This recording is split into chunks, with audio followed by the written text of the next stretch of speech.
예, 2편입니다. 페미니즘 2편이고요. 만약에 예수님이 이렇게 말씀하셨다고 가정해 봅시다.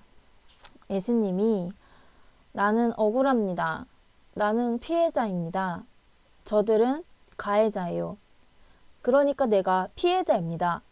저들은 이 세상을 구원하기 위해 이 더러운 세상에 온 메시아인 나에게 검과 몽치를 들고 나를 강도 취급을 하고 결국에는 나를 십자가에 못 박았어요. 그리고 나는 이처럼 억울한 판결은 들어보질 못했습니다. 판사가 아무 잘못이 없는 나를 놔두고 로마에 대항하여 사람을 선동하며 사람을 죽인 살인자를 풀어주더라고요. 더군다나 유대인의 왕이라는 죄패가 말이 됩니까? 난 지금 이 온 우주의 왕인데 내가 나를 왕이라고 했다고 신성모독이라 하며 비웃다니요. 정말 어이가 없네요. 내가 사람들을 선동했다는데 나는 아픈 사람을 치유해 준 것과 하나님의 바른 가르침을 가르쳐 준 것밖에 없어요. 이것은 내 사명일 리가 없습니다. 찢어 죽는 게 사명이라니요. 하나님은 절대 그런 분이실 리가 없습니다. 저들은 반드시 처벌을 받아야만 합니다. 복수할 거예요. 그리고 저들로 죄 없는 이를 십자가 처형을 하도록 만든 저토록 만든 이 유대의 계급적인 하나님도 문제가 있으세요. 성경은 잘못되었습니다. 십자가를 지고 나를 따라오라니요. 십자가를 지지 못하게 사회를 변혁해야지요. 예, 만약 이렇게 말했다고 생각해 봅시다. 예수님께서 이런 의도로 말을 하시지 않았다는 것과 또한 피해자의 생각을 가지고 피해자의 논리를 가지고 예수님께서 복수를 주장하며 체제개혁을 주장하며 이렇게 말한 것을 서로 비교해 보았더니 너무나 다르다는 것을 여러분들이 아실 수 있으실 것입니다.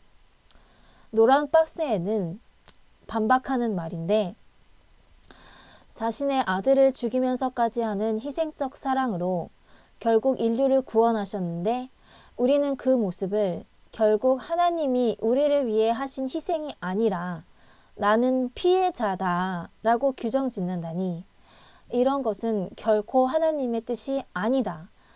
희생할 수밖에 없는 자리 한가운데 만약 내가 놓여 있다면 그 자리에서 십자가를 지는 마음으로 내가 피해자다 라고 하는 것이 아니라 그 자리에서 사랑으로 감당하는 것이다. 하나님과 성경 안에서도 얼마든지 여성 권익을 증진할 수 있다. 하나님이 만드신 남녀의 창조 원리와 성경을 있는 그대로 믿는 믿음 안에서의 권익 증진이다. 여성 권익 증진이 체제 안에서는 이루어질 수 없다고 주장하는 것은 페미니즘의 미혹이고 그 자체가 여성 인권 증진이 아니라 체제 개혁, 하나님까지 개혁하는 것이 목표란 것을 보여주는 것이다. 인권 가면을 쓰고 주장하는 체제 개혁. 그 안에 자신들이 숨겨진 뜻이 따로 있다. 중요는 그 참여자는 하나님을 완전하게 떠나게 된다는 것이다. 이게 바로 뱀의 미혹인 것이다. 체제 변혁은 하나님 자체를 변혁하고 하나님으로부터 탈피해보자는 뱀의 술수밖에 안 되며 그것을 제일 좋아하는 이들이 마르크스 무신론자 공산주의자들이다. 이름에도 불구하고 무턱대고 페미니즘을 따라가면 하나님을 개혁하자라는 종착지에 내가 서 있음을 발견하게 된다. 여성의 권익 증진은 반드시 성경과 기독교와 하나님 안에서 해야 하며 그래야만 가능한 것이다. 그러나 기존 페미니즘 사상이 조금이라도 섞여 있는 여성 권익 증진은 하나님을 떠나는 가장 쉽고 빠른 길이 될 것이다. 자, 페미니즘이 주장하는 바에 대해서 왼쪽 하얀 박스 안에 보시면 그들은 남녀를 분리 대립시키는 사상임을 우리가 알 수 있습니다. 첫 번째 보시면 하나님 안에서 보편, 즉 보편은 하나님 믿는 착한 사람이라면 페미니즘에 반대할 수 없다는 생각이 보편입니다. 보편에 참여하는 한 생물학적 남자도 페미니스트일 수 있겠죠. 다만 한 남자가 일생 동안 쭉 페미니스트이기는 어려운 것 같습니다. 라고 말을 하고 있습니다. 그렇다면은 하나님을 잘 믿는 사람이면 반드시 페미니즘에 반대할 수 없다라는 공식을 내세우고 있는데 이 공식 자체가 말이 되지 않는 공식이고요. 하나님을 믿는 사람은 반드시 페미니즘에 참여해야 한다 라는 반성경적 페미니즘에 어떻게 참여할 수 있느냐. 솔직히 기독교 믿는 사람이 절대로 불가능한 일을 가능한 일인 것처럼, 그리고 반드시 그럴 수밖에 없는 것처럼 왜곡해서 말을 하고 있는 것을 볼 수가 있습니다. 그리고 한 남자가 일생 동안 쭉 페미니스트일 수가 없다라고 말을 하는 것은 노력해서 페미니스트가 될 수도 있고 안 될 수도 있고 이렇다는 것인데, 그것에 대한 이야기도 조금 이따가 드리겠습니다. 두 번째 단락에 가부장적 사회에서 남자로 태어나 자랐다는 것이 이미 가부장적 시선과 습관을 자연스럽게 체화하게 만들었을 테니까요. 열심히 공부하고 신앙 안에서 성찰하는 동안 순간순간 페미니스트일 수는 있다고 해야 할까요? 이렇게 얘기하고 있습니다. 낯설게 보기를 하지 않는다면 악의 없이도 여성 혐오나 여성 비하에 참여할 수 있다. 이렇게 얘기하는 페미니스트입니다. 그런데 그래서 그 맨 마지막 단락 초록색 글씨에 그래서 가부장제 안의 남성은 낯선 존재인 여자들에게 자꾸 이야기를 들으며 배워나가고 다시 생각해야 해요. 그래야 페미니스트로 자라날 수 있습니다. 라고 말을 하는 겁니다. 근데 옆에 노란색 박스 안에 보시면 남성들 전체를 싸잡았죠. 그리고 원천적으로 가부장제에 길들여져 왔고 악의가 없이도 여성 비하를 하고 있다는 것입니다. 예, 이 페미니스트들의 가정이 남성들은 여성 비하를 하고 있다는 것으로 가정을 하고 있습니다. 그것도 전체 집단이. 그래서 여성의 입장을 이해할 수 없다고 말하며 남성은 순간순간 페미니스트 정도밖에 될 수 없다는 이상한 개념 정의를 만들어낸 것이죠. 그러나 하나님은 페미니스트들의 주장과는 다르게 세상 인구의 절반 정도를 남성으로 만드셨습니다. 대략 절반 정도를 만드셨는데요. 이게 페미니스트들의 그 사상, 페미니즘에서는 그 신념이죠. 왜냐하면 믿고 있으니까. 논리와 상식적으로 앞뒤가 맞지 않은데 믿고 있는 것을 신념이라고 하죠. 근데 네 번째 줄에 보시면 페미니즘이라는 신념은 그 자체가 남자라는 생득적인 이유로 온전하게는 이해할 수 없고 평생에 순간순간 페미니스트 받게 될 수 없다라고 페미니즘이 남자 페미니스트들에 대해서 표현하는 말입니다. 물론 어떤 분은 뭐 남자가 페미니스트를 더 잘할 수 있다 뭐 그래가면서 각종 그 달달한 말들을 하죠. 그런데 그거는 그 개인의 생각일 뿐입니다. 왜냐하면 페미니즘 전체적으로서는 남자가 페미니즘을 할 수 없다라고 이 논리를 주장하고 있고, 그렇게 해야지만이 남녀의 대립 구도가 확실해지는 거거든요. 왜냐하면 남자도 참여할 수 있는 페미니즘은 사실은 여성의 입장을 제대로 대변해 줄 수 없는, 그리고 대변해 주기에는 부족한 페미니즘이 된다는 말입니다. 그래서 페미니즘은 어떤 이유에서인지는 뭐 제가 한마디로 정의 내릴 수는 없지만 남자는 원천적으로 할 수가 없는 그리고 어려운 학문이라는 것이 페미니즘의 입장입니다.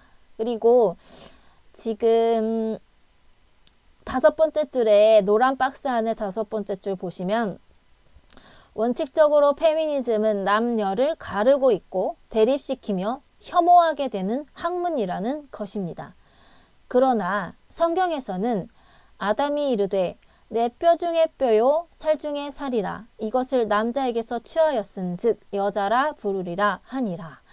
이렇게 성경에서는 이러므로 남자가 부모를 떠나 그의 아내와 하여 둘이 한 몸을 이룰지로다 라고 하였습니다. 그런데 이게 단순하게 한 몸만을 얘기하는 게 아니고 이 세상을 살아가면서 남자와 여자가 정말 서로 사랑하고 서로 아껴주고 존중해주고 사랑해주고 배려해주는 관계가 되는 것이 성경의 원리라는 거죠. 성경이 바라는 바고 하나님이 원하는 바, 하나님이 창조의 원리라는 거죠. 그런데 페미니즘은 이러한 대립과 혐오를 정당하다 하고 더욱더 조장시키고 남자는 참여할 수 없는 페미니즘을 여성에게 하기를 원하고 강요함으로써 그 페미니즘 학문에 참여하는 여성들은 남성을 혐오하게 되고 왜냐하면 그 혐오가 페미니즘 학문이라는 그 페미니즘의 사상의 기반이에요. 혐오가. 그래서 어쩔 수 없이 그 혐오한다는 것을 나중에 페미니스트들과 이 책의 저자도 말을 하지만 혐오가 기독교의 좋은 도덕적 덕목 중에 하나가 될 수가 있다라고 말을 하고 있습니다. 그럴 정도로 이 혐오를 미화시켜서 여자 차별받고 억압받는 여자를 위해서 당연하게 남자를 혐오해야 된다라고 말을 하고 있는 것이 페미니스트들의 생각입니다. 그래서 아무것도 모르고 페미니즘을 접한 학생들은 그런 생각을 그냥 고지고대로 다 수용하고 받아들일 수밖에 없는 것이죠. 그런데 보시면 그러면 이 둘이 한 몸을 이룰지로다 하는 이 성경 구절과 모든 성경 구절은 여러분들이 보실 때 명심하셔야 될 것이 이게 하나님의 명령이라는 것입니다. 그러니까 하나님의 원칙이자 하나님의 명령이자 하나님이 이것을 행했을 때 너희가 생명을 얻을 것이다 라고 말을 하고 있는 게 성경에 있는 모든 구절입니다. 그렇다면 이 남자 여자가 정말 둘이서 아껴주고 배려해주고 사랑해주는 것이 이 성구가 정말 우리가 이대로 지키고 따라야만 하나님의 구원을 잃지 않고 얻을 수 있는 하나님의 법이라는 것입니다. 그런데 인류 절반이 온전히 따라갈 수 없는 사상인 페미니즘의 주장은 이 세상 절반을 남성으로 만든 하나님께서 어떻게 보면 실수하셨다는 말이나 똑같은 것입니다. 왜냐하면 이렇게 확대 해석할 수 있는 것은 인류 절반이 온전히 따라갈 수 없는 페미니즘 그리고 남자 혐오를 아주 정당하고 억압받는 소외자를 위한 아주 바람직하고 정당한 대응과 대처라고 생각하는 페미니즘은 하나님께서 실수하셨다는 말과 똑같고 그리고 하나님이 인간에게 반드시 지켜라 그래야 너희가 생명을 얻을 것이다 라고 말하고 있는 성경 구절을 정면으로 반박하는 것과 똑같습니다. 그리고 기독교는 하나님은 사랑이시라 라고 말을 했는데 하나님은 혐오이시라 한 적이 결코 없습니다. 그리고 그 노란색 박스 안에 중간 부분 보시면 생각해보자. 기독교의 믿음 또한 그렇지만 어떤 사상이나 신념이나 주장이 생득적으로 여성이라는 이유만으로 그러니까 생득적으로 여집단의 100%가 참여 가능하고 여성으로 태어났다는 이유만으로 참여 가능하고 남성은 아무리 페미니즘을 배우고 노력해도 결과적으로 온전하게 참여하기 어려운 사상과 신념이라면 당신은 그 신념이 존립 가능한 신념이 될 수 있다고 생각하는가? 생각해보면 기독교의 믿음을 예를 들어서 그 기독교의 믿음에 어떤 한 집단인 여성은 100% 생득적으로 참여 가능하고 남성 전체 집단은 참여가 어려운 것이라면 그것이 바로 이단이 아니고 무엇이겠는가?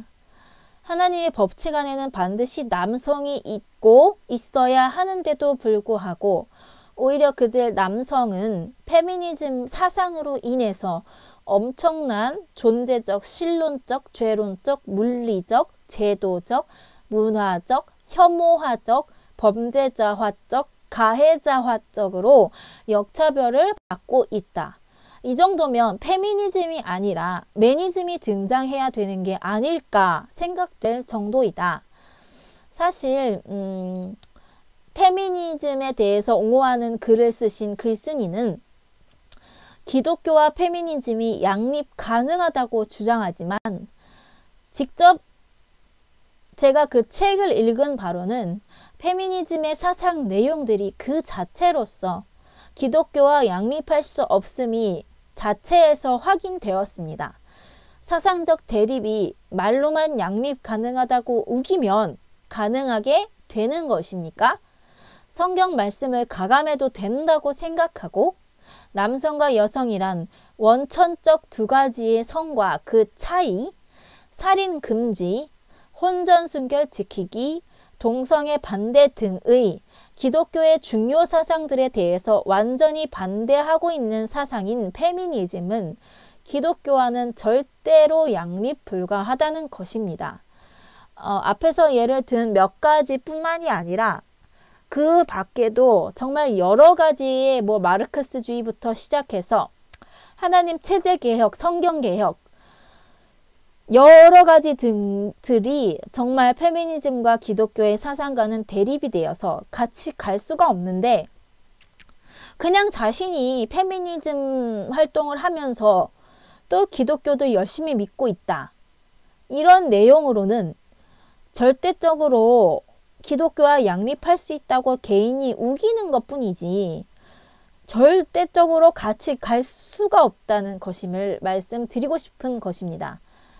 왜냐하면 창조 때부터 남성과 여성을 보기 좋게 차이를 지으시고 그들에게 또한 한 몸이 되어서 살라고 하신 하나님의 의도와 뜻과 그 하나님의 존재 자체입니다. 그 말은. 근데 그것을 페미니즘이 분리대립, 혐오로 시켜버리고 완전히 그 하나님의 말씀을 부정시켜버립니다.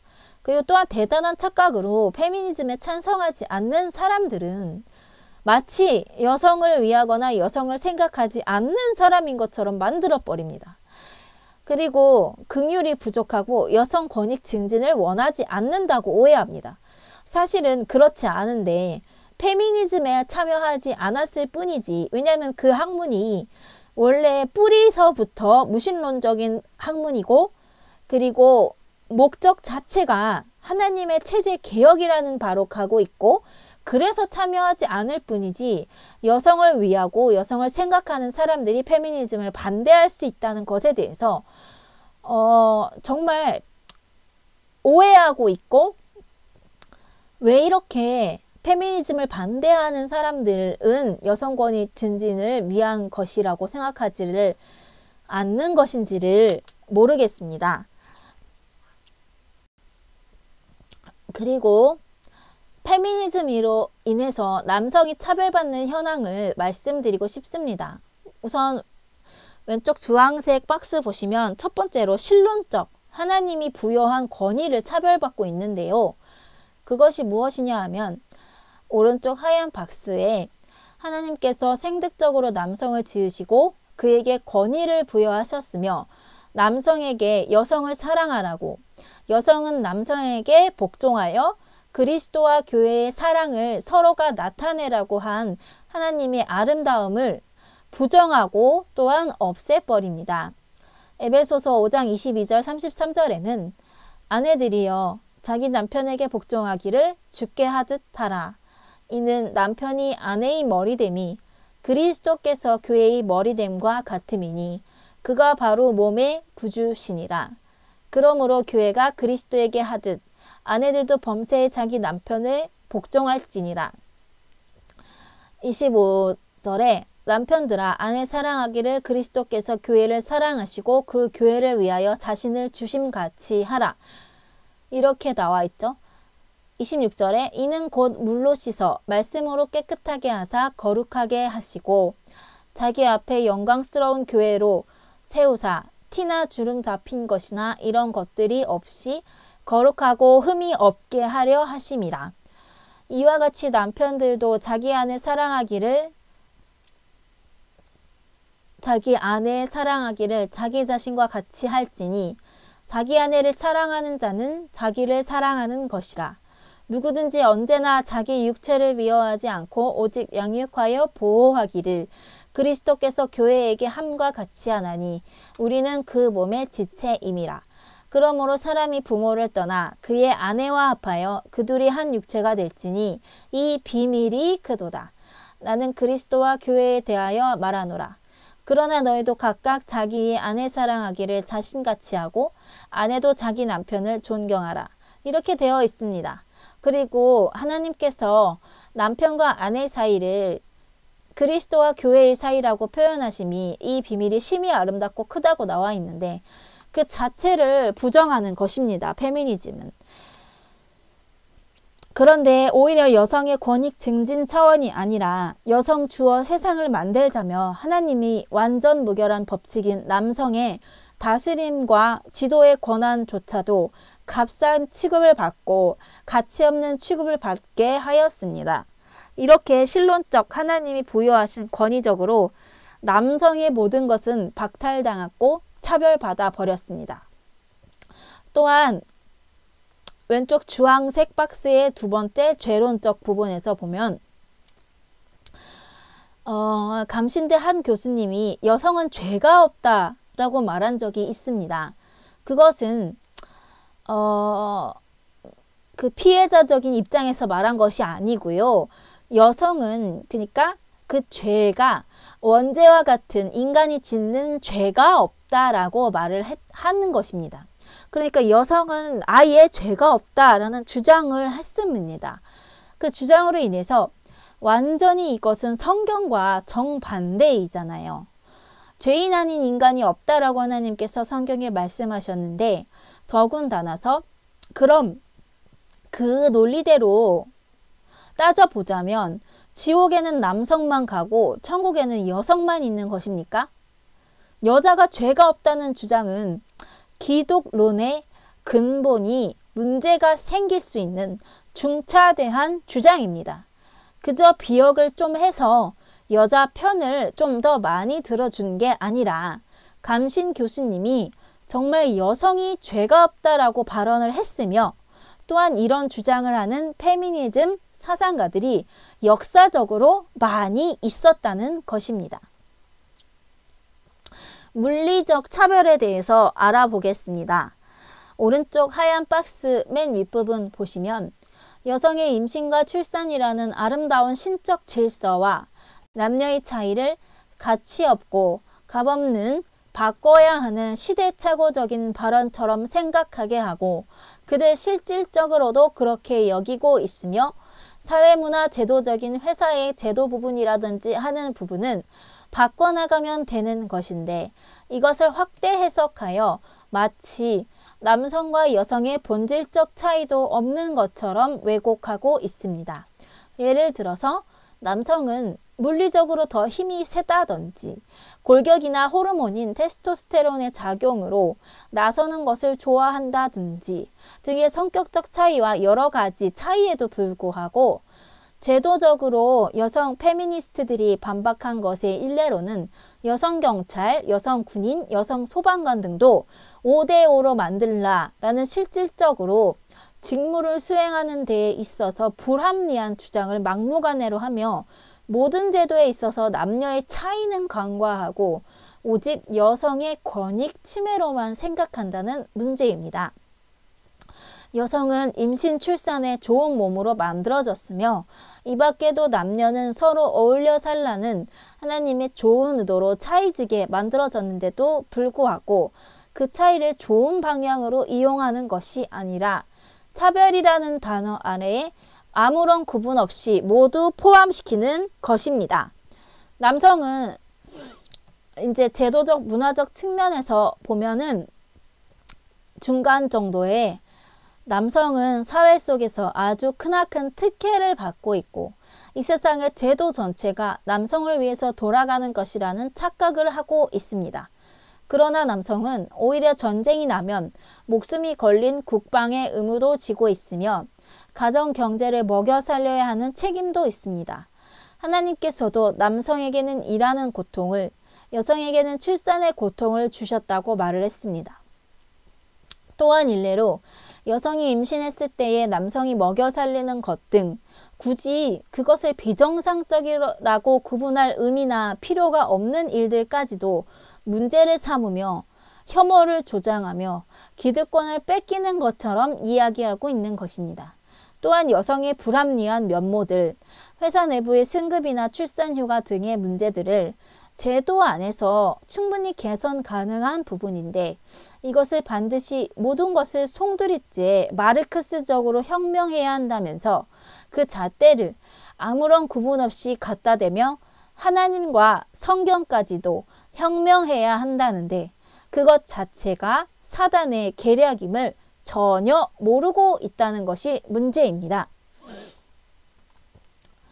예, 그 다음에는 혐오를 정당화하는 부분에서 남성들이 얼마나 차별받고 있는지를 말씀드리고 싶습니다.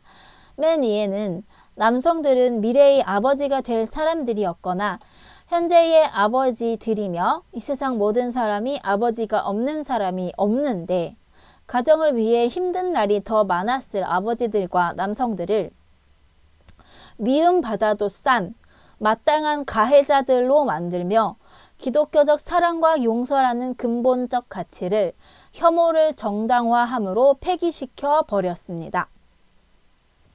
마태복음 6장 14절에서 15절에 보시면 너희가 사람의 잘못을 용서하면 너희 하늘 아버지께서도 너희 잘못을 용서하시려니와 너희가 사람의 잘못을 용서하지 아니하면 너희 아버지께서도 너희 잘못을 용서하지 아니하리라 라고 되어 있습니다. 또한 각종 성범죄자 등의 소집단으로 인해서 남성 집단 전체를 범죄자처럼 왜곡한 남성 차별의 현황을 보시겠습니다.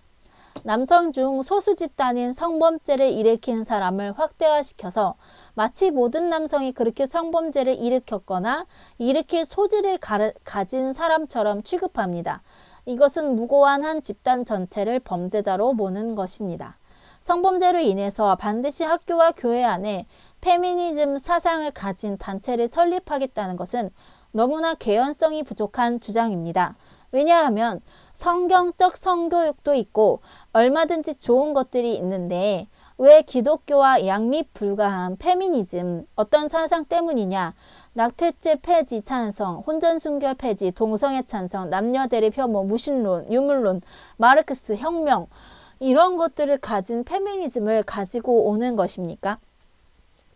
성범죄 예방을 위시해서 반기독교적 사상인 페미니즘을 전파하겠다는 목적을 위한 수단으로 성교육을 이용하는 것입니다.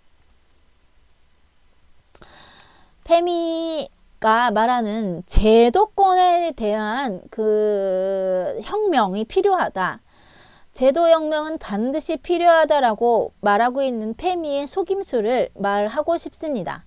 이것이 조금 복잡한데 말하자면 유교 가부장제 적 한국 사회라는 것을 많이 말합니다. 페미니스트들에서. 그러니까 그 가부장제라고 하는 것이 이제 남자가 주도가 되어서 가정을 이끌어가는 가장으로서 권위가 있고 어떤 이런 것들을 통틀어서 말하는 것이긴 하나 되게 애매모호한 단어죠. 그래도 그것이 왜 틀린 것인지를 말을 하고 싶습니다.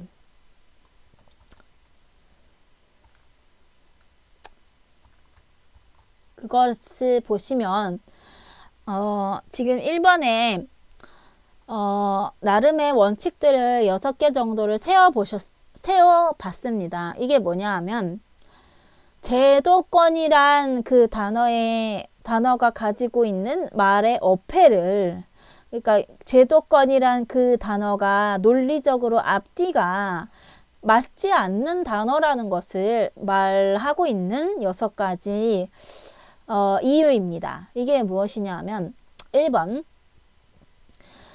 하나님의 고유 가치는 가부장이란 개념으로는 결코 평가절하될 수 없는 특별한 것이다. 즉 카테고리가 달라야 한다는 것이다. 이 1번의 하나님의 고유 가치가 무엇이냐? 그것은 이제 하나님이 남성이신 것, 남성으로 표현되신 것, 그리고 하나님이 남자에게 교회의 머리이신 그리스도와 같은 권위를 부여하신 것 등의 어떤 이런 고유, 남성 명사로 표현될 수 있는 어떤 그런 고유 가치입니다. 이거를 밑에서 설명해 드릴 거고, 2번을 보시면 하나님이 만드신 신적인 제도와 사람이 만들어서 문화 관습적 제도에 대한 명확한 어떤 구분이나 또한 그것들을 구분하고자 하는 어떤 의도가 전혀 없는 모습을 볼 수가 있습니다. 페미니즘에서. 그것도 밑에서 설명드릴 거고요. 일단은 그러면 1번 밑에 부분을 잠깐 보시겠습니다. 1번 밑에 부분에 노란 바탕에 1번 하나님이 만드신 남성의 권위, 이게 이제 하나님의 고유 가치죠. 근데 이것은 세상에서 표현하는 가부장이라는 개념과 비교할 수도 없고 같은 카테고리로 묶어서 놓을 수도 없는 부분이라는 것을 말씀드리고 싶은 거예요. 왜냐하면 하나님이 만드신 것은 모든 법 중에서도 상위법, 모든 개념 중에서도 상위 개념, 모든 가치 중에서도 특별 가치, 고유 가치이기 때문에 이것을 가부장이란 개념으로, 하위 개념으로 묶어버린다는 것 자체가 앞뒤가 맞지 않는 말이고 말 자체가 어폐가 되는 말이에요.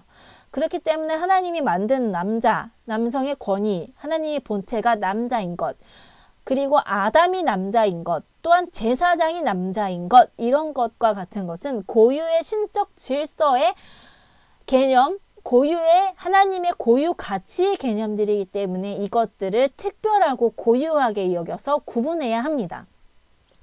그러나 페미니즘은 가부장이라는 프레임으로 세상의 제도와 하나님의 고유 가치 제도를 동류로 여겨서 가치 카테고리를 지은 후에 하나님의 것을 가부장이란 프레임으로 왜곡, 판단, 규정, 배척하는 교만을 보여주고 있습니다.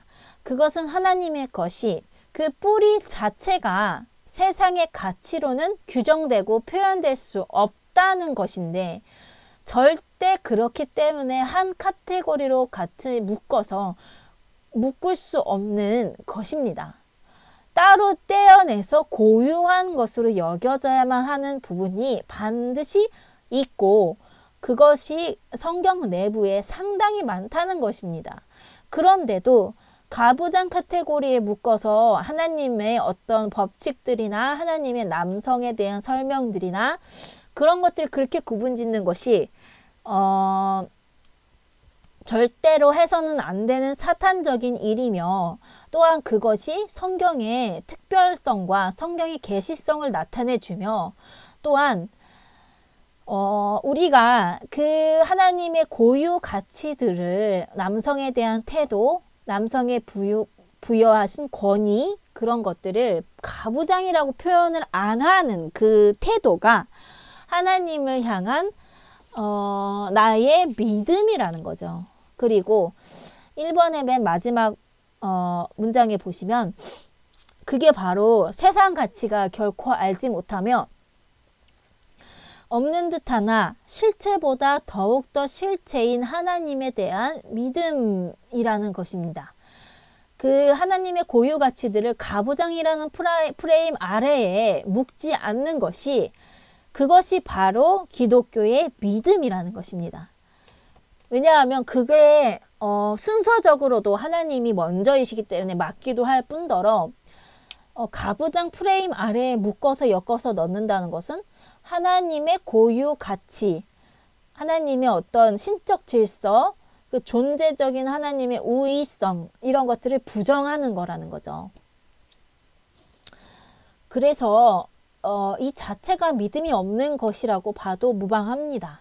그렇지만 또 그렇게 얘기하면 또 인정하지 않을 거라는 걸 알아요. 하지만 하나님의 고유 가치성, 특별성, 남성, 아담을 남성으로 만드심, 그리고 남자의 갈비뼈에서 빼내서 여자를 만드심, 이런 것까지도 부인을 하려고 하는 이 특성이 하나님의 고유 가치를 자기가 판단해 보겠다라고 말하는 이게 페미니즘의 정말 궤변이고,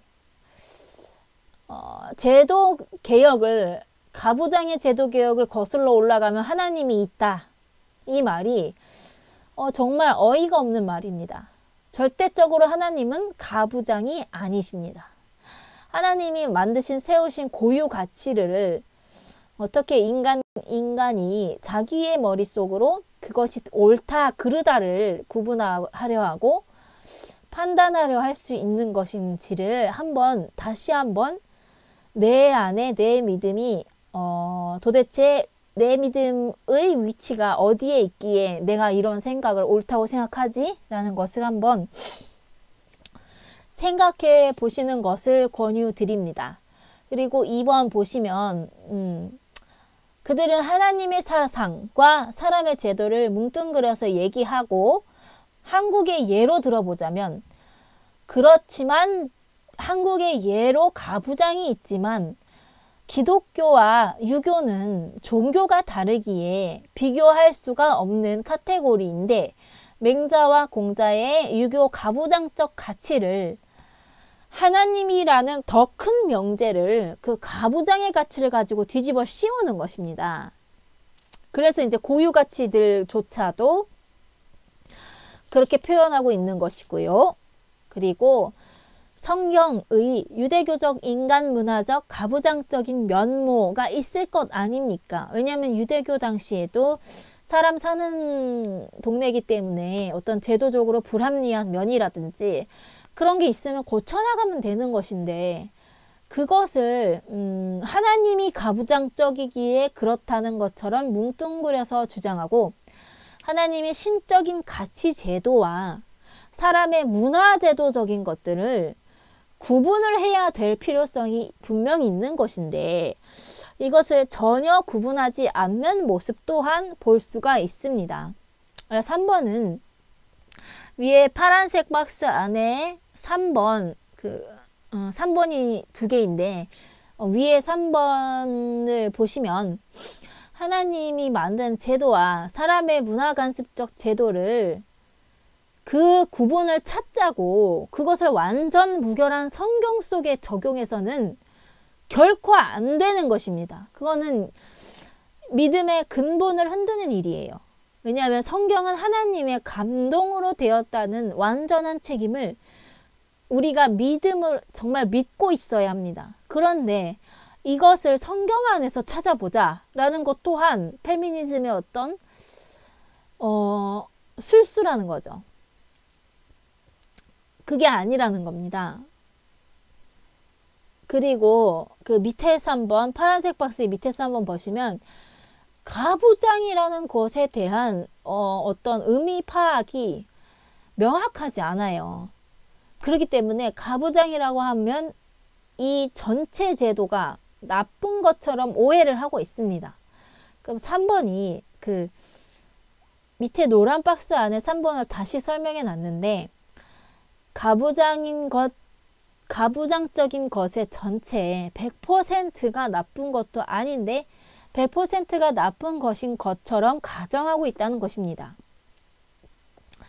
앞에 1, 2, 3번의 왜곡으로 인해서 성경이 가부장들을 바탕으로 쓰여졌다라고 얘기를 하면서 성경을 위줄과 경줄, 그리고 그러니까 중요하고 중요하지 않은 본문으로 나뉘어서 인간이 개인적으로 나누어서 잘못 쓰여진 왜곡된 경줄을 성경에서 빼버리고 위줄만 남겨둬도 된다라고 주장하는데 이것이 극단적인 사단적 사상이라는 것입니다. 이렇게 여러 가지 왜곡들을 토대로서 1, 2, 3번, 4번까지의 왜곡들을 토대로 그들 페미니스트들은 자신이 마음대로 성경을 쓰신 하나님의 주권과 섭리와 그 고유의 특별성을 부정하며 더군다나 성경까지도 가감하는 모습을 보여주고 있습니다. 그리고 파란 박스 4번에 보시면 성경의 범죄 사건과 그 당시에 어떤 제도와의 직접적으로 연관을 짓는다는 것은 대단한 비약임을 우리가 알 수가 있습니다.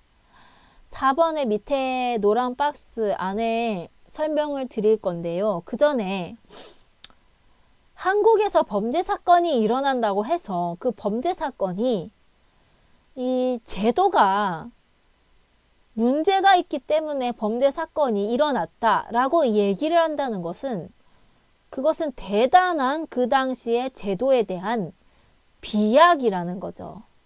이 범죄 사건이 일어났다는 것만으로 그 당시의 사회 제도 자체가 그 범죄가 일어나기 쉽게 되어 있었던 환경이라고 이야기하는 것이 상당한 비약이라는 거죠. 왜냐하면 범죄 자체가 특수성이 있는 것인데 범죄가 일어났다는 사실만으로 어떤 제도들이 전부 잘못되어서 그렇다라고 말하는 것이 상당한 비약이라는 내용입니다. 그래서 4번에 보시면 성경 속의 레위인의 첩 이야기는 범죄로 보아야 할 내용입니다. 왜냐하면 그것은 분명히 그 당시 제도적으로는 하나님께서 금지시킨 죄악을 범한 일이며 극악무도하고 특수한 범죄적 상황인데 페미니즘은 그러한 범죄가 있다는 게 곧 제도의 문제라면서 바로 연결시켜서 밀어붙이는 것입니다. 예를 들어보자면 에덴에는 왜 선악과와 뱀이 존재했는가입니다. 하나님이 세우신 에덴이라는 제도 안에 그 제도가 완전하지 않아서 그랬던 것입니까? 그것은 결코 아닙니다. 페미니즘은 범죄는 곧 제도 문제이다 라고 말을 하면서 이것이 100%의 이항 성립인 것처럼 말을 하고 있습니다. 이것은 또한 대단한 비약이 존재하는 말이라는 것입니다. 그러니까 1번부터 이 4번에 이르기까지 전부 다 비약입니다. 그리고 궤변적 요소와 함께 비약적 요소 이런 것들이 대단하게 들어가 있는 것이 페미니즘이고 곡해하고 오해하고 그런 것이 되게 많은 것이 페미니즘입니다. 그것이 이 가부장 제도라는 말에 단적으로 들어가 있습니다. 이 가부장 제도가 아닌 것이 완전하게 아니다라는 것도 아니지만은 그것이 전체를 설명해 주기에는 너무나 부족한 말인데 그것으로 딱 묶어서 이 사회가 가부장이고 그것은 결국에는 하나님의 제도로부터 출발한다. 결과적으로 하나님의 제도까지도 가부장적이다. 하나님이 세우신 율법까지도 가부장적이다. 이렇게 해서 몰아가는 것이 이게 프레임 몰이가 아니고 무엇입니까? 그죠? 가부장이란 개념으로 이 사회를 설명할 수 없다. 그리고 그걸 또한 하나님까지 갖다 붙일 수 없다. 이것이 대단한 비약이고 속임수이다 라고 얘기를 한 것이 1, 2, 3, 4번입니다. 그리고 4번 아까 설명하다가 멈췄는데 4번에 화살표, 하늘색 화살표 있는 부분에 보시면 밑에 노란색 부분에 하늘색 화살표 그 자체로도 잘못된 가부장제 제도권이란 개념을 가지고서 하나님이 계신 것보다 뒤늦게 출현한 어떤 인간의 제도권이란 잘못된 개념 아래에 더 선위에 계신 하나님을 묶어버리고 자 이제 바꿔보자 라고 하는 게 사단이 농간이 아니면 무엇이겠습니까? 일단 가부장제 자체도 단어 개념이 속임수가 들어가 있다고 했죠. 근데 그 속임수가 있는 그 제도에 이제 다시 하나님을 같이 묶어 연결시킵니다. 하나님이 가부장이라고. 이게 사단이 농간이 아니고서 도대체 무엇이겠습니까? 그 두 번째 하늘색 화살표에 그렇기에 페미니즘을 옳다라고 생각하게 되면은 그게 곧바로 믿음에서 떠남이 되게 되는 것이고 성경에는 당연히 반대되게 되고 하나님과 대립할 수밖에 없는 것이 바로 페미니즘 논리라는 것입니다. 그렇기 때문에 땡땡 보시면 또한 가부장제의 혁명을 해야 하는 것이 아니라 여성의 권익 증진을 해야 맞는 것입니다. 이게 무슨 말이냐면 가부장제 혁명이 아니고 그것은 틀렸고 여성의 권익 증진만을 이 제도 안에서 해야 맞는 것입니다. 그게 왜냐하면 예를 들어보자면 그럼 제도권 안에 자상한 아버지는 도대체 무엇이 되는 것입니까? 자상하지 않은 아버지가 아무리 많다 하여도 자상한 아버지와 남녀를 평등하게 대하려는 크리스찬 상사가 분명히 존재하는데 그들을 모두 가부장 제도권이라는 말로 묶는 것보다 그 자상한 아버지의 자상할 수 있음과 평등하게 대할 수 있는 상사의 평등하게 대함이 개인의 노력의 여하라고 말해야 되는 것이 오히려 조금 더 타당하다고 생각하는 것입니다. 그리고 이러한 페미니즘의 왜곡된 잣대가 세상 모두가 가부장 제도권 아래에 존재하고 누구도 그 제도권의 영향을 결코 피할 수 없다라는 일괄적 잣대 적용을 하고 있는데 그 적용은 결코 옳지 않으며 제도권 안에 자상한 남성들과 그런 크리스찬 상사가 존재하는 것이 바로 체제의 개혁이 아니라 여성의 권익 증진만 하는 것이 정답임을 반증적으로 말해주고 있는 것입니다. 왜냐하면 이렇게 자상한 남자와 자상한 남성과 평등한 상사가 그 제도권 아래의 영향을 누구도 피할 수 없다면 없어야죠. 그런데 그런 분들이 있다는 것입니다. 그런 분들이 있다는 것은 그 체제 안에서 체제 개혁을 할 게 아니라 여성의 권익을 증진시키기 위해 제도적으로 노력을 하면 되는 것입니다. 그런데 반드시 체제가 잘못되었다. 지금 현재의 체제가 잘못되었고 뭔가 대단히 바꿔야 된다. 그렇기 때문에 바꾸자, 뒤엎자, 혁명하자. 이게 바로 마르크스주의라는 것입니다. 그 마르크스주의가 원하는 것은 궁극적으로 동성애 찬성, 차별금지법 제정 이런 것과 같은 체제 개혁입니다.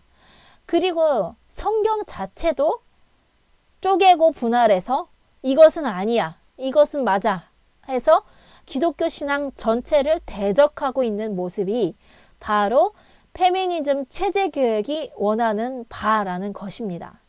그러기에 낙태죄도 폐지시켜버린 것입니다. 맨 마지막 화살표를 보시면 체제 개혁을 페미니즘들이 결코 놓지 않습니다. 그냥 여성 권익 증진만 해도 되는데 절대적으로 체제 개혁을 페미니즘들이 놓지 않는 이유는 그것의 본래의 목적이 체제 개혁이기 때문에 그렇습니다.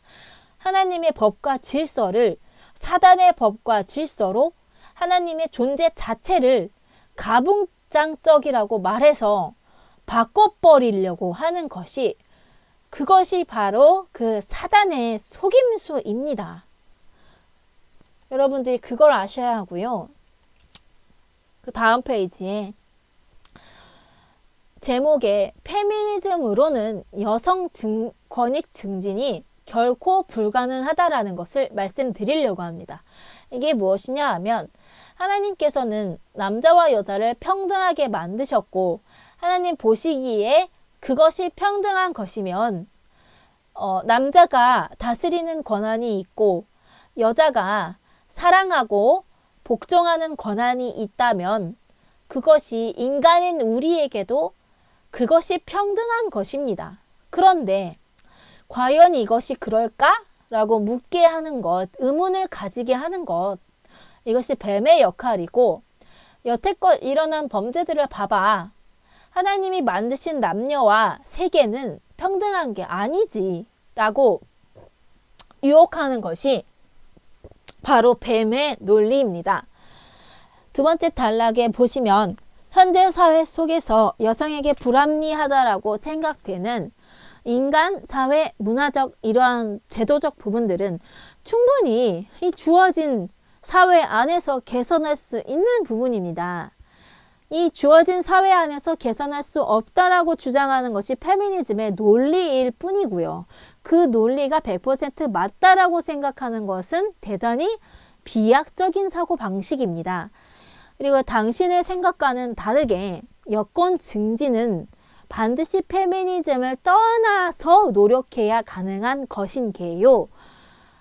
왜냐하면 페미니즘은 그 자체가 사단의 철학이기 때문에 그래서 더욱 여성 권익 증진이라는 원래적 목적은 달성되지 못하고 계속해서 오히려 기독교 신앙의 배도와 남녀 대립과 혐오와 증오와 분노만 양산되는 결과로서 표출되고 있는 것입니다. 왜냐하면 그 자체가 사단의 것이기 때문에 악한 것에서 선한 것이 도출될 수가 없는 것이죠. 믿지 않는 자와 믿는 자가 같이 멍에를 맬 수 없다는 영적인 원리와 동일한 것입니다.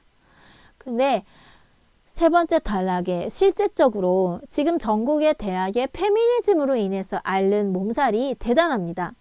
그것이 여권이 증진되려고 하니까 남성들의 반발이 커지는 것이라고 생각하십니까? 그것은 결코 아닙니다. 남성도 본래적으로는 그 죄 많던 아담도 여성을 자기의 뼈 중에 뼈요, 살 중에 살이라고 여겼던 것이 남성입니다. 그래서 사실 남자와 여자가 둘이서 싸우는 경우는 별로 없습니다. 회사에서 그 승진 문제라든지 그런 거 빼고는 사실은 잘 싸우진 않거든요. 오히려 사랑의 대상이지. 그런데 네 번째 보시면 여성 권익의 증진이라는 것이 남성들이 타인에 대한 하나님적 사랑과 배려와 존중, 그러니까 이 사랑과 배려와 존중과 여성 권익 증진은 하나님의 거라는 거예요. 하나님의 것. 근데 그게 사단에게서는 결코 제대로 도출될 수가 없다는 거예요.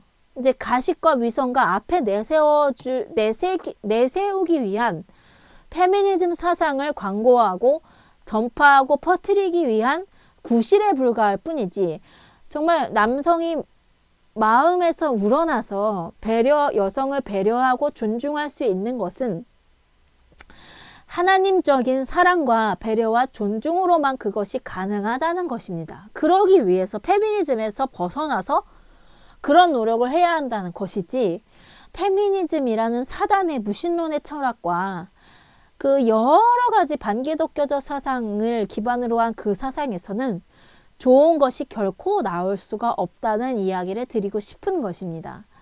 그래서 보면은 여자들이 사단적 분노와 혐오 그것에 못 이겨서 일시적으로 남성들이 여성을 높여주는 척만 해서 되는 것이 아니라 그런 척 한다고 해서 남성들이 여성을 정말 존중하고 여성의 어떤 그런 것들을 높게 여겨주지도 않을 뿐더러 오히려 미쳤다는 소리밖에는 들을 수가 없는 것입니다. 다음에 보시면 그것이 왜 그러냐. 페미니즘이라는 사탄의 철학, 사단에게서 남성들이 타인에 대한 사랑인 하나님의 것, 그것이 나올 수 있겠습니까? 이것은 절대적으로 불가능한 것입니다. 고린도후서 6장 14절에서 18절 보시면 너희는 믿지 않는 자와 멍에를 함께 매지 말라. 의와 불법이 어찌 함께하며 빛과 어둠이 어찌 사귀며 그리스도와 벨리알이 어찌 조화되며 믿는 자와 믿지 않는 자가 어찌 상관하며 하나님의 성전과 우상이 어찌 일치가 되리요. 우리는 살아계신 하나님의 성전이라. 이와 같이 하나님께서 이르시되 내가 그들 가운데 거하며 두루 행하여 나는 그들의 하나님이 되고 그들은 나의 백성이 되리라. 그러므로 너희는 그들 중에서 나와서 따로 있고 부정한 것을 만지지 말라. 내가 너희를 영접하여 너희에게 아버지가 되고 너희는 내게 자녀가 되리라. 전능하신 주의 말씀이니라 하셨느니라. 라고 하시죠. 그러니까 부정한 것을 만지지 말라는 얘기예요. 이 만지지 말라는 게 너희한테 결코 도움이 될 것이 없고 너희가 거기서 얻을 선한 것이 없고 너희가 그것과 구별되어야 나의 백성이 될 수 있다라는 이 내용입니다. 나의 백성이 된다는 것은 나의 가치들, 나의 좋은 것들, 나의 사랑하는 본성, 너희가 배울 수 있다라는 것이죠. 근데 부정한 것을 만지고 부정한 것에서 가까이 하면 나의 어떤 좋은 가치들과 사랑하는 본성을 너희가 받을 수 없다라는 것입니다. 그렇죠. 믿지 않는 자와 믿는 자는 결코 조화될 수가 없다라고 말을 하는 것입니다. 그러니까 사탄적인 기독교의 근본 사상들을 전부 다 뿌리를 뒤흔들어 놓는 이 페미니즘이라는 사상은 결코 하나님을 믿는 사상과는 같이 갈 수도 없고 상관할 수도 없고 해서도 안 되고 그것을 떠나와야지만이 하나님의 제대로 된 여성 인권 증진을 위해서 노력할 수가 있게 된다라는 말을 하고 있는 것입니다. 그래서 18절 밑에 부분에 보시면 페미니즘은 하나님의 질서와 법칙 자체가 잘못되었다라고 얘기를 하고 있습니다. 낙태죄 폐지, 동성애 찬성, 혼전순결 폐지 등등등 아주 여러 가지 일부분만 얘기했지만 많은 것을 주장하고 무신론자의 페미니즘을 주장하고 유신론자 페미니즘도 똑같아요. 여신을 만들어 버립니다. 남신이 아니니까 여신을 창조해 버립니다. 그래서 남신과 여신을 같이 섬겨요. 유신론, 무신론, 페미니즘이 다 무신론입니다. 그런데 그것을 결국 신앙을 배도하는 일밖에 되지 못하는 것을 하니까 여성 권익 증진은 결과적으로 제대로 될 수가 없는 것입니다. 근데 여러분은 페미니즘 때문에 하나님의 믿는 신앙을 배도하고 싶은 것입니까? 근데 그것은 아닐 것입니다. 그런데 당신이 인정하기 싫고 인정할 수 없더라도 결과는 그렇게 된다는 것입니다. 그러므로 페미니즘이 사단의 학문임을 인정하고 거기에서 철저하게 회개하고 돌이키며 진정한 여성 권익을 위해서 노력하는 것이 나의 신앙을 잃지 않으면서 여성 권익을 위해 노력하는 길이 될 것입니다. 이 말을 명심하셔야 됩니다. 왜냐하면 자신이 인정하기 싫다고 하더라도 페미니즘이 얼마나 기독교 신앙의 근본과 멀어져 있고 떠나가 있고 기독교의 근간을 뒤흔들려는 사상인지를 여러분이 아셔야만 된다는 것입니다.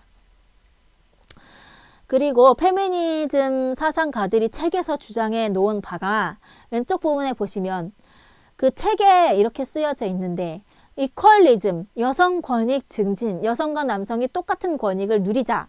이퀄리즘이 아니라 페미니즘, 혁명이어야 하는 이유에 대해서.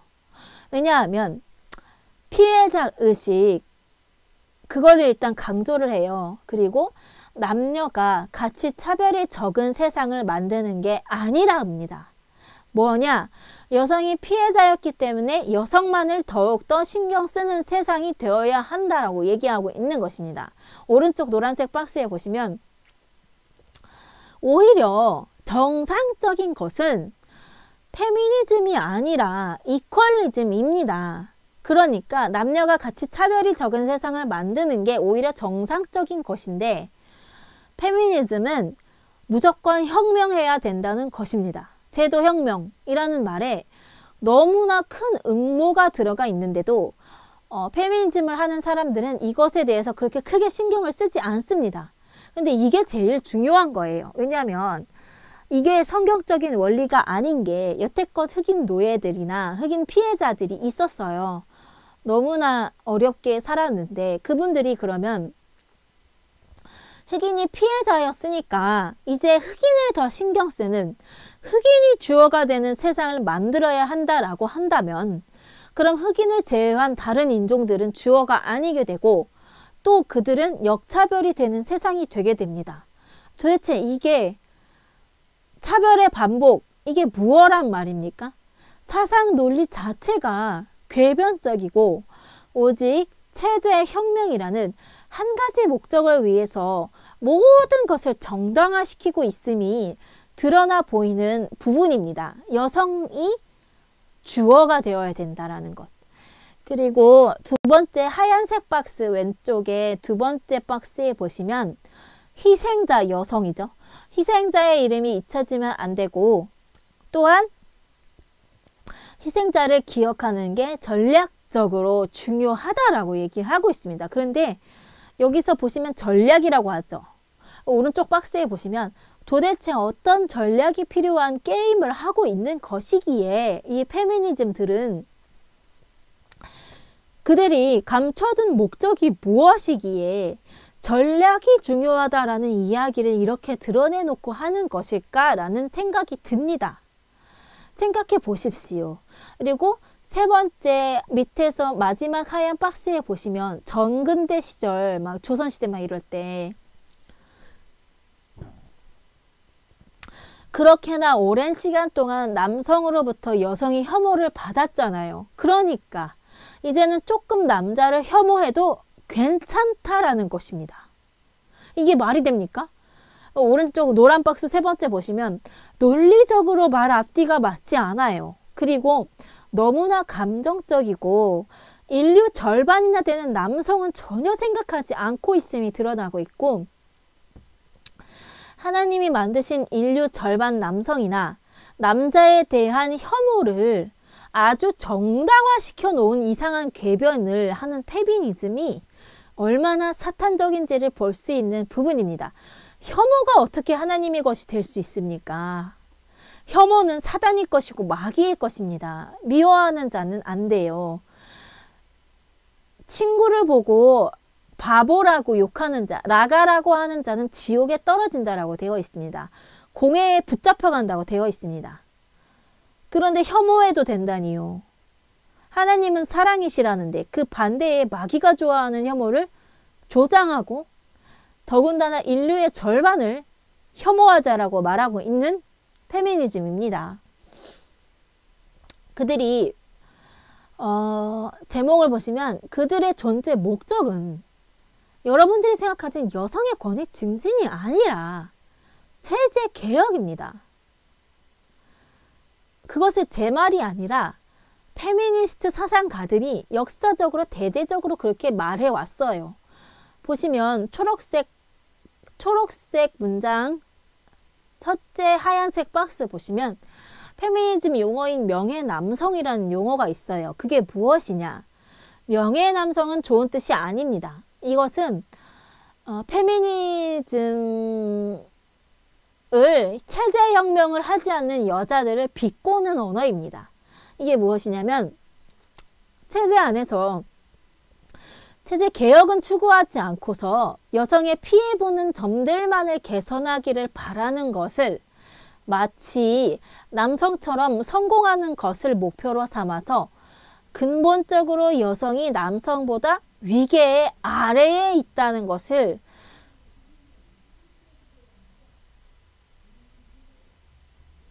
대항하면서 고치려 하지 않고서 차별받는 것만 없애면 된다는 여성들의 생각을 비꼬는 언어입니다. 즉 페미니즘은 반드시 체제 개혁을 해야 한다는 것입니다. 체제 개혁이 없이는 페미니즘이 결코 될 수 없다는 게 그들 페미니즘 사상가들의 주장입니다. 그러니까 이들의 목적이 진짜 여성이 피해보는 점의 개선이 아니라 체제 개혁이에요. 여러분들은 아셔야 될 것이 여성의 권익 증진과 체제의 개혁과는 완전 다른 얘기입니다. 다른 얘기예요, 이게. 다른 얘기예요, 이게. 둘이 여성 권익 증진과 체제 개혁이. 그것을 같이 가고 필수적이고 떨어뜨릴 수 없을 것 마냥 얘기하는 게 페미니즘의 속임수입니다. 오른쪽 노란 박스에 보시면 종합적으로 이들은 여성의 권익을 증진을 위한 것이 아니라 체제가 개혁하는 것을 목표임을 말해주고 있습니다.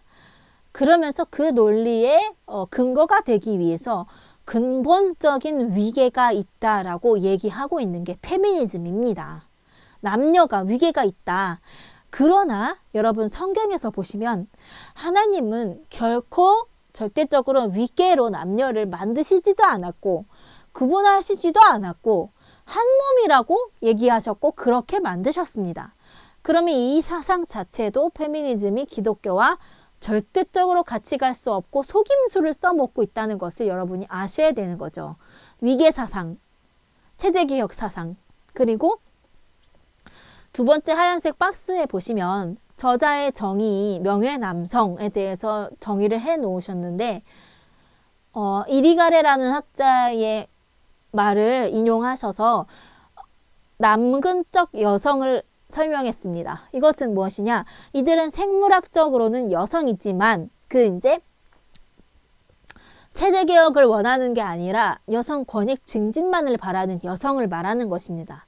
이들을 남근적 여성이라고 이런 이상한 표현을 하면서 뭐라 하냐? 남성들이 만들어 놓은 시스템 안에서 남성들이 가진 지배 구조의 욕망을 다 성취하려는 사람이라고 얘기하면서 이들은 페미니스트라고 할 수 없습니다. 명예남성의 삶을 선택한 생물학적 여성의 의미 추구는 체제 안에서의 사유와 행동이기에 페미니즘이 아닙니다. 이 파란 글자를 보시면 거꾸로 얘기하면은 거꾸로 생각해 보시면 돼요. 뭐냐? 체제 안에서의 사유는 여성 권익 증진이 혹시나 가능하다 할지라도 그것은 절대 페미니즘이 될 수 없는 것은 무엇이냐? 페미니즘이 원하는 것은 궁극적으로 체제 개혁이기 때문에 여성의 권익 증진이 아니기 때문에 체제 개혁이기 때문에 결국 여성 권익 증진만 하는 것은 절대적으로 페미니즘이 아니다라는 얘기입니다. 여러분 명확하게 깨달으셔야 돼요. 그리고 초록색 글자 보시면 남성 중에서도 주체로서의 자기 주장이 현재의 시스템을 만드는데 반영되지 못했던 남성, 그러니까 소외된 남성이라면 그도 은유로서는 여성이라고. 은유로서 여성이래요. 되게 이상한 표현을 너무 잘 쓰죠. 그의 해석은 페미니스트적 성찰에 포함되어야 한다라고 자신의 사상에 어떻게 부합되는 것은 이리저리 다 끌어다 붙여서 페미니스트가 맞다 또 아니다라고 나눕니다. 그러니까 이 문장, 문단 하나만 보더라도 페미니스트의 목적이 여성의 권익 증진에 있지 않고 체제 개혁에 있음을 명확하게 알 수 있는 문단입니다. 네. 그런데 자꾸만 가면을 썼다 벗었다 하죠. 여권 증진이라는 가면을 썼다가 벗었다가 체제 개혁, 또 썼다가 벗었다가 이렇게 하는 게 페미니스트입니다. 자기들이 불리할 때는 여성 권익 증진, 자기들이 유리할 때는 체제 개혁, 이렇게 막 말을 바꾸는 게 페미니스트들입니다. 근데 결과적으로 체제 개혁 안에 하나님 개혁까지 포함된다고 여러분께 말씀드렸죠. 네, 그렇습니다. 그 체제 개혁이 사회주의 사상을 포함할 뿐만이 아니라 하나님의 어떤 근본 기본 질서, 인간법 그런 것들 전반적으로 다 개혁하자는 의미의 개혁임을 여러분들 반드시 아셔야 되고, 오른쪽 노란 박스 안에 보시면 마지막에 성적인 표현들이 마구마구 등장하고 있죠. 이들은 프로이트의 사상을 기반으로 했다고 하면서 성적 은유적 표현을 막 쓰고 있습니다. 이것 또한 그 성적인 은유의 표현이 정신분석학적으로 어떨지 모르겠지만 사실 그것도 궤변이라고 말을 해도 된다고 생각해요. 왜냐하면 그런 성적인 은유들이 내 무의식의 어떤 부분과 되게 연관이 있다라는 것은 극히 개인적인 프로이트의 사견일 뿐이고 그 실제적인 그런 어떤 효과성이나 어떤 실제적인 의미성이 증명되지 않았는데 보면은 프로이트 역시 무신론자였고 그런 그 성기들의 어떻게 되게 그것을 중요하게 여기는 어떤 그런 음란의 영이 작용한 그런 사상이다라고 봐도 무방하다고 생각합니다. 그래서 이 페미니즘은 음란의 영과도 뗄래야 뗄 수 없는 연관을 가지고 있습니다. 정말 음란해요, 페미니즘은. 학교에서 페미니즘 수업을 듣는데 영화를 한 편 보여준다고 그 성관계 장면들을 그대로 보여주겠다라고 말씀을 교수님이 하시더라고요. 그래서 학생이 손을 들고 교수님 그런 부분은 저희가 보기가 싫고 원하지 않는 학생이 있으니 보여주지 않았으면 좋겠다 했는데도 성인이니까 알아서 판단할 수 있다고 생각하면서 굳이 그 성관계 장면을 다 보여주더라고요. 물론 그 영화였지만 참 신학교 안에서 이게 벌어져도 되는 일인가 싶을 정도로 너무 적나라하고 민망해서 너무나 그 자리에 있다는 게 고통스러울 정도였습니다. 이렇게 음란의 영의 공격을 받고 있는 것이 페미니즘입니다. 근데 이 프로이트 사상을 뒤집고자 발생했다라고 얘기하는 페미니스트 사상가들이 이리가레 등 같은 사람들인데 이것을 뒤집고자 여성적 성기 표현을 은유적으로 사용했대요. 이게 뒤집는 겁니까? 말 그대로. 이게 잘못돼서 뒤집는 게 아니라 그냥 남성을 여성으로 바꿨을 뿐입니다. 이게 말이 되는 건지 남성적 성기 표현이 얼마나 이게 저속하고 그 의미성과 효과성 자체도 증명되지 않았는데 이거를 뒤집는다고 뒤집은 게 너무 남성적이다. 그래서 여성으로 바꾼 것 뿐이래요. 이리가레 같은 페미 철학자들의 경우에 비슷하다는 거죠. 차이가 없다는 거죠. 왜냐하면 남성 성기 표현이나 여성 성기 표현이 똑같죠. 근본적으로 같은 것입니다. 그리고 왼쪽 하얀 박스 맨 위에 보면 우리들 사는 시스템 자체가 문제가 있다라고 주장하는 게 페미니즘이에요. 가부장제라는 단어도 어폐가 있다고 했는데 이것도 속임수 단어라고 했는데 가부장제 안에서 남녀의 법적 평등만으로 페미니즘 성취는 불가능하다. 왜냐? 불가능하겠죠. 자기들 목표가 법적 평등이 아니니까 체제 개혁이니까 그렇겠죠. 시스템 자체를 건드리지 않고 그 안에서 한 개인이 권리를 얻고 자격을 얻게 되는 것으로 여성 해방은 불가능하다라고 말하고 있는 것입니다. 사실은 이게 불가능하지 않아요. 그런데도 그들이 원하는 게 이 시스템을 남자가 잘못 만든 시스템이라고 하는 겁니다. 근데 거기다가 이어붙이기를 하나님까지 또 이어붙여요.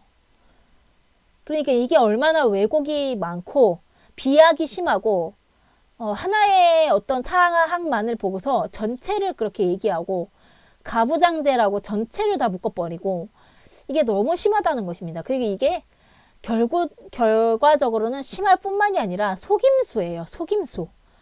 왜냐하면 그 여권 중진을 원하는 그 사람들을 다 그냥 아무런 그 저항 없이 반항 없이 체제 개혁으로 100%를 끌고 갈 수 있는 속임수의 학문입니다. 속임수의.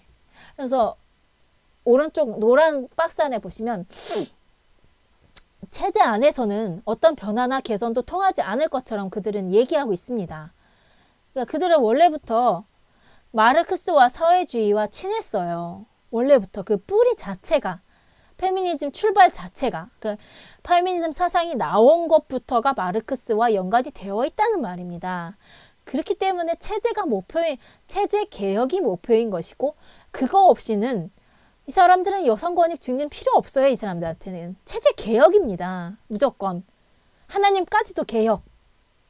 그렇기 때문에 이게 여성 권익 증진이라고 생각하는데 페미니즘을 절대적으로 그 생각을 버리셔야 합니다. 이거는 마르크스적인 혁명을 바라는 사상이에요.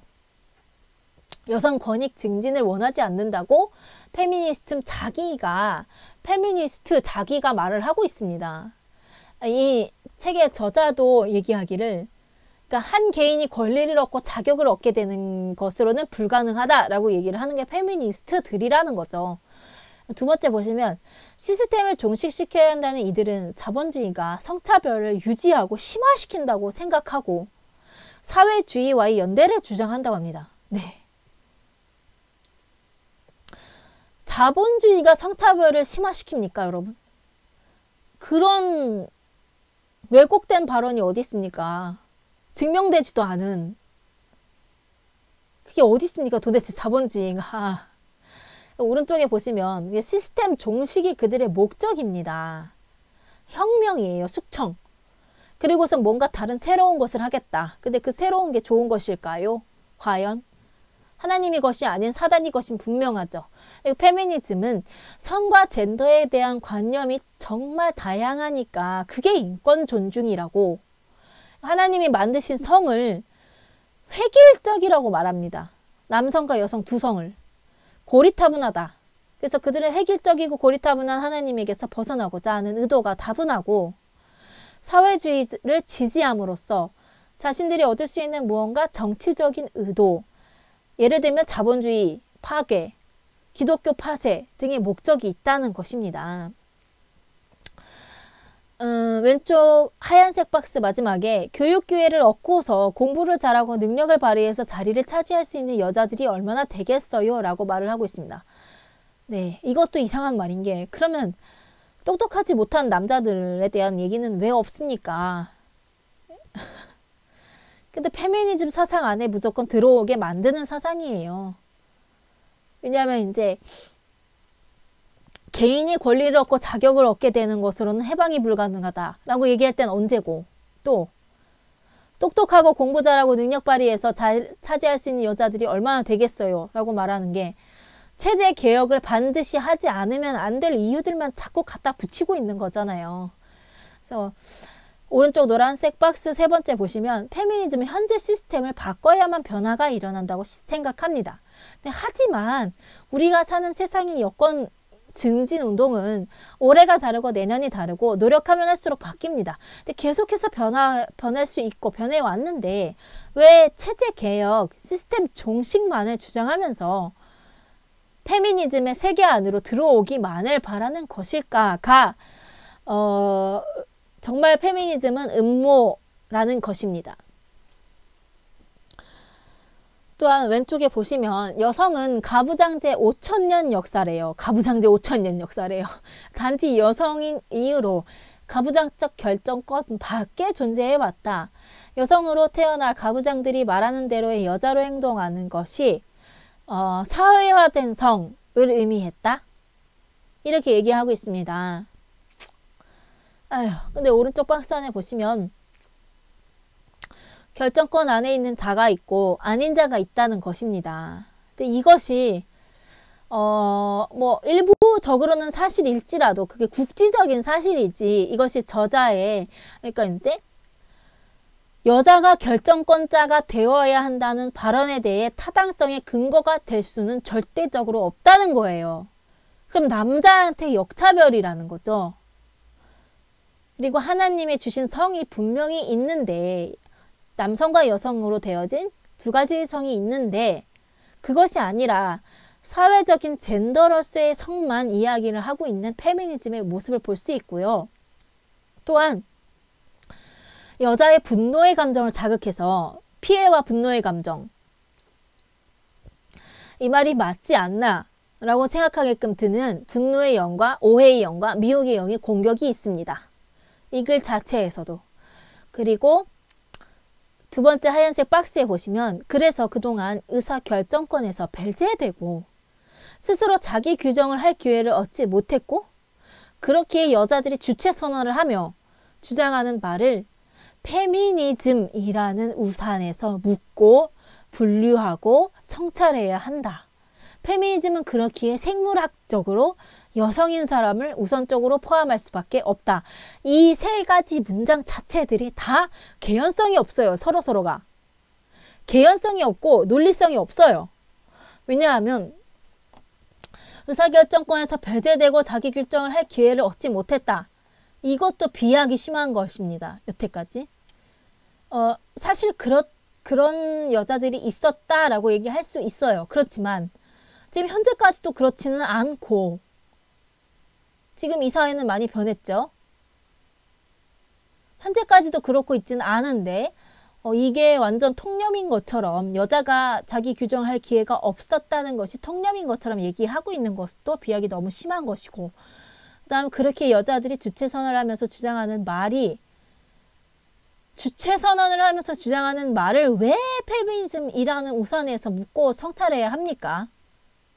페미니즘이 아닌 방향에서도 충분하게 여자들이 주체선언을 할 수가 있는 것인데, 여기서는 꼭 페미니즘에서만 그것으로 묶고 분류해서 성찰해야 된다라고 주장하고 있는 모습을 볼 수가 있는 것입니다.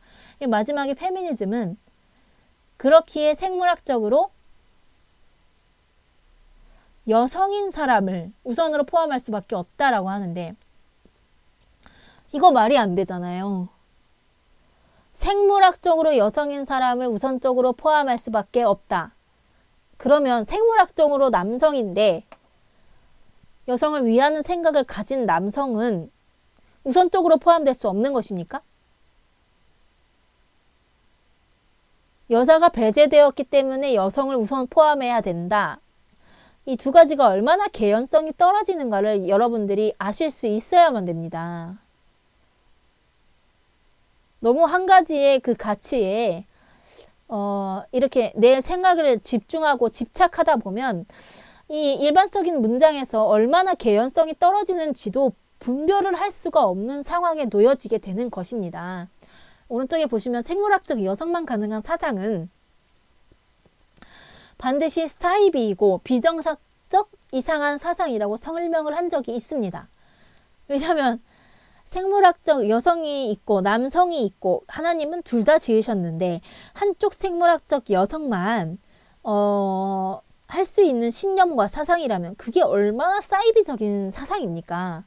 그리고 두 번째, 아무리 수려한 수사학적 언어들로 나열되어진 문장이라 할지라도 미혹의 영이 작용하고 있다면 그 모든 문장들이 버려야 하는 쓰레기가 되며, 또는 말은 아다르고 어다른 것인데 비슷하기만 하면 다 그 의미인가 보다 라고 생각하게 만드는 미혹의 영에 농락당해서는 안 된다는 것입니다.